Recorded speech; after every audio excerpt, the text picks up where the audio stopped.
everybody and welcome back to my channel. My name is Justin Caffrey. Today we're going to do a bit of a dive very quickly into the idea of childhood trauma and how that impacts our vagus nerve. But before we go there, if you'd like to join my course, which is a 21-day course, which is a deep dive into the vagus nerve, you can check that out at www.remotetribe.co.uk. Go over there. You can buy the course today, $149. Incredible dive into healing the vagus nerve, looking at the neuroscience and the psychology to help you heal. You can also follow me on Instagram at Justin_Caffrey or on Twitter at Justin Caffrey. Most importantly, please remember to like and subscribe this video and share it where you can. But what's important to understand is how our nervous system deals with the messages that it receives from the outside world. Every interaction that it receives, it first of all checks, is this a threat to my life or is it okay? What's important is it a threat to my life is the first position. Once it discerns that it's not a threat for your life, it allows you to connect to your prefrontal cortex, your executive function, the smart part of our brain, which is the newest bit of technology in the human body. If it decides that it's a threat to your life, then it sends it to the amygdala, the primal brain, the reptilian brain, you may have heard of before. And the simple process there is that it then meets this challenge and decides fight or flight. We need to move away from it quickly. And of course, that's a perfectly normal response and a very sensible response. Now, what happens to children who grow up in homes where there is abuse, physical, mental, sexual, alcohol, drugs? From an early age, that child is trying to fight or flight, is trying to escape the problem, but they can't escape the problem. And to compound that even further, somebody who should be their harbor for safety, their sanctuary, their protector, is actually proving to be the aggressor, the stimulator to their nervous system. And this continuous overstimulation of their nervous system is causing them trauma. And it keeps repeating and repeating and repeating. And what happens is, it's almost like our nervous system takes a photograph of that event and it says, anything that looks and feels like this again, let's avoid it. Not only that, but they are starting off at a very challenging space and time with a high level of stress and trauma in their body from a very early age. Most people don't even have to deal with levels of stress or trauma like this until maybe adolescence or later life.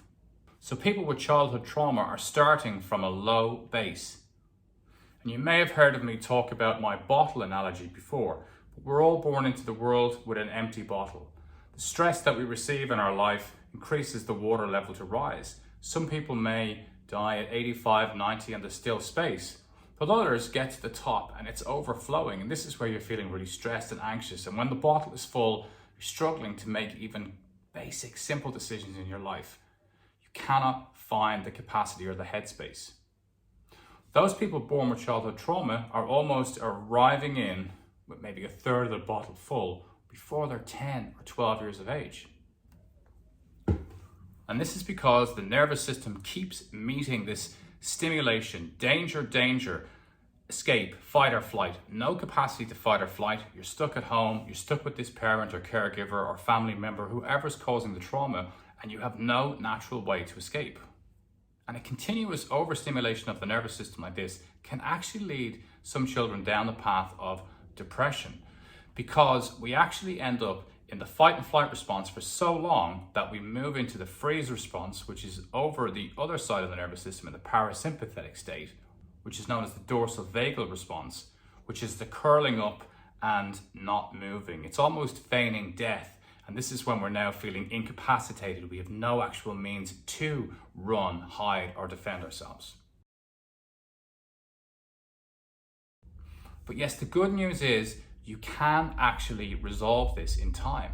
And the way that I do this and the way that I approach this is by reintroducing those issues in the past. Your nervous system has trapped them in, and when people experience those issues again in the current moment, if I ask somebody to cast their mind back to remember a trauma from their childhood, their body will actually revisit the trauma as if it's happening right now. So the somatic experience in the body, and the eyes are closed, you're connecting into it, and it's like, wow, I'm right back in there in that moment. Because this nervous system is so primal and your vagal tone has dropped so much, your body literally feels like it's back there. So the impact on your physiology is as real as it was when you were 7, 8, 10, 12, whatever the age was. And what's important to remember is that this part of the nervous system is really primal and really basic. So we can't actually cognitively say to it, can we scrub that bit of data and move on, please? Because it doesn't actually communicate with us in language. It communicates with us in the term of our physiology, fight or flight. You visualize the experience from your childhood, it remembers as if it's right there, and it again wants you to escape. So what do? My approach is, when I'm working with people, we revisit this in safety and we allow our nervous system to understand that these processes in the past were in the past. We allow our nervous system to realize that the aggressor can no longer hurt them now as they're in their adult life. And we allow the nervous system to realize that it's okay to let go of some of these damaging thoughts, memories that we're holding on to. For me, this is a process I went through myself 8 years ago, recovering from PTSD. And it's that immersion and getting close to the problems and the trauma that allowed me to free up my mind and cure so many of my sub-conditions, which were multiple autoimmune issues. So the importance here is to realize that we have actually got some sovereignty in terms of our own mind and our nervous system.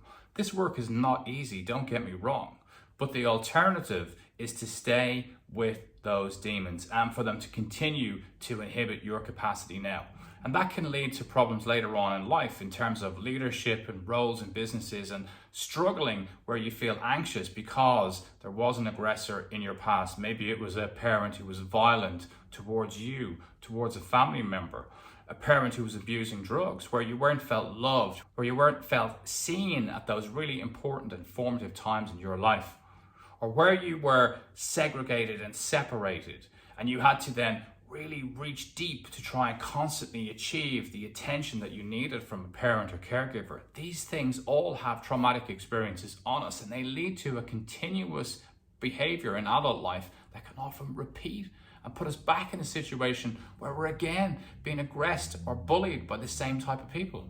So I hope this has given you some insight. If you'd like to find some of the techniques that I use when I'm working with people, why not start with the hand pressing technique? You can check it out up here. It's been watched nearly 250,000 times. You'll find that a really simple way to access your vagus nerve, to get yourself to shift a little into the parasympathetic state, the rest and recovery, and to notice how the breath can be a powerful tool to alleviate and relieve some pain in the moment. Long term, most of these issues need to be resolved with the help of another party. If you would like to know about working with me or some of the people that I work with, drop me an email, jc@justincaffrey.com. So please remember, like and subscribe this video, share it wherever you can. It means a lot to me.